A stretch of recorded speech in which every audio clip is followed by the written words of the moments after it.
कभी ये ख्याल आया कि इतनी सख्त मेहनत के बावजूद मसल्स क्यों नहीं बन रहे? अच्छा, आज हम डॉक्टर एरिक बर्ग और natural body building champion Ron Williams की रिसर्च की बुनियाद पर इन छुपी हुई गलतियों को देखेंगे जो अक्सर लोगों की प्रोग्रेस को रोक देती हैं। ये कहानी बहुत से लोगों के लिए जानी पहचानी होगी, है ना? जिम में घंटों पसीना बहाया जाता है, लेकिन एक वक्त आता है जब नताइज मिलना बंद हो जाते हैं। अगर किसी के साथ ऐसा हो रहा है तो ये गुफ्तगू उनके लिए बहुत अहम है। तो आज हम 4 अहम चीजों पर बात करेंगे। पहली चीज, शिद्दत का वहम, मतलब क्या ट्रेनिंग वाकई इतनी सख्त है जितनी लगती है। फिर देखेंगे पोशीदा कमजोरी यानी रिकवरी का मामला। इसके बाद आएंगी आम ग़िज़ाई गलतफहमियां और आखिर में बगैर मंसूबे के ट्रेनिंग। तो चलें एक एक करके इन सब को समझते हैं। अच्छा, तो शुरू करते हैं पहली और शायद सबसे बड़ी गलती से। ये वो गलती है जो अक्सर लोग वर्कआउट के दौरान ही कर रहे होते हैं, और वो है ट्रेनिंग की शिद्दत को ठीक से ना समझ पाना। ये टर्म बहुत अहम है, नाकामी के करीब तरीन नुक्ता। समझे कि ये वो जादुई पॉइंट है जहां से असल गेम शुरू होती है।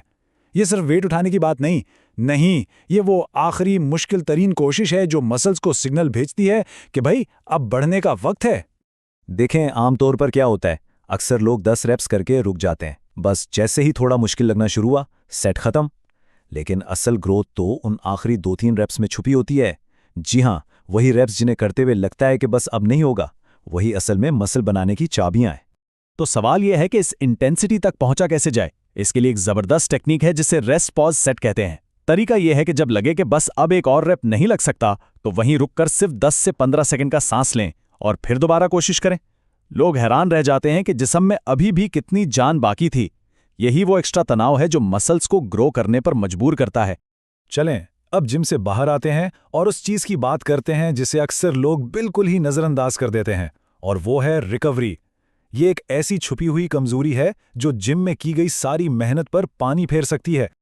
यहां एक बड़ा अहम सवाल पैदा होता है, क्या मसल्स का दर्द खत्म होने का मतलब ये है कि जिस्म अगली ट्रेनिंग के लिए तैयार है? ज्यादातर लोग कहेंगे हाँ बिल्कुल, लेकिन हकीकत इतनी सीधी नहीं है। असल बात यह है कि मसल्स तो कहानी का सिर्फ एक हिस्सा है। वो तो 48 से 72 घंटों में रिकवर हो जाते हैं, लेकिन आसाबी निज़ाम को रिकवर होने में 10 दिन तक लग सकते हैं, और जो कनेक्टिव टिश्यूज हैं उन्हें तो हफ्ते लग जाते हैं। तो जब कोई बहुत जल्दी दोबारा ट्रेनिंग शुरू कर देता है तो वो असल में ओवर ट्रेनिंग की तरफ जा रहा होता है। तो फिर एक बेहतर रिकवरी स्ट्रैटेजी क्या होनी चाहिए? पहली बात, वर्कआउट को 30 से 45 मिनट तक रखें। दूसरी, हर मसल ग्रुप को हफ्ते में सिर्फ 1 या 2 बार ही ट्रेन करें। तीसरी, स्ट्रेस और कोर्टिसोल लेवल को कम रखें। और सबसे अहम, हर 4 से 6 हफ्ते बाद एक डीलोड वीक जरूर लें, जिसमें बहुत हल्की फुल्की ट्रेनिंग की जाए। इससे जिस्म को मुकम्मल तौर पर रीसेट होने का मौका मिलता है। अच्छा, अब आते हैं तीसरे पॉइंट पर, यानी न्यूट्रिशन। यहां हम इन 2 बहुत आम गलतफहमियों की बात करेंगे जो अक्सर प्रोग्रेस के रास्ते में दीवार बन जाती हैं। पहली गलतफहमी है कार्ब लोडिंग। सबने सुना है कि एनर्जी के लिए कार्ब्स चाहिए। ठीक है, लेकिन बहुत ज़्यादा कार्ब्स लेने से जिसमें इंसुलिन रेजिस्टेंस पैदा हो सकती है। मतलब एनर्जी मसल्स में जाने के बजाय फैट बनकर जमा होने लगती है। तो मसल ग्रोथ के लिए बेहतर है कि रोज़ाना कार्ब्स की मिकदार 50 ग्राम के आसपास रखी जाए। यहां पर champion body builder Ron Williams की एक बात याद आती है। वो कहते हैं कि 80% बीमारियां स्ट्रेस और इन्फ्लेमेशन से होती हैं, और यही स्ट्रेस जिस्म में कॉर्टिसोल नामी हार्मोन को बढ़ाता है। ये हार्मोन मसल्स को तोड़ता है और ये प्रोग्रेस का सबसे बड़ा दुश्मन है। अब आते हैं दूसरी बड़ी गलतफहमी पर, और वो है प्रोटीन की टाइमिंग। ये बात तो सबने सुनी होगी कि वर्कआउट के फौरन बाद प्रोटीन शेक पीना लाजमी है, वरना सारी मेहनत बेकार। मगर साइंस इस बात को नहीं मानती। बहुत सी स्टडीज में यह देखा गया है कि प्रोटीन किस वक्त लिया गया इससे कोई खास फर्क नहीं पड़ता। असल चीज जो मैटर करती है वो ये है कि पूरे दिन में अच्छी क्वालिटी का प्रोटीन मुनासिब मिकदार में लिया जाए, ना कि ये कि घड़ी देखकर प्रोटीन पिया जाए। और अब हम आ गए हैं अपने आखिरी पॉइंट पर। इसमें हम बात करेंगे एक स्मार्ट और पर्सनल ट्रेनिंग स्ट्रेटजी की अहमियत की। सीधे लफ्जों में, बगैर किसी प्लान के ट्रेनिंग करना। सबसे बड़ी गलती क्या होती है? इंटरनेट से कोई भी आम सा प्रोग्राम उठाया और इस पर अमल करना शुरू कर दिया। हर इंसान का जिस्म मुख्तलिफ होता है। रॉन विलियम्स की तरह अपने जिस्म को समझना जरूरी है, अपनी कमजोरियों को पहचानना और फिर उसके हिसाब से अपना वर्कआउट डिजाइन करना। एक ही प्लान सबके लिए काम नहीं कर सकता।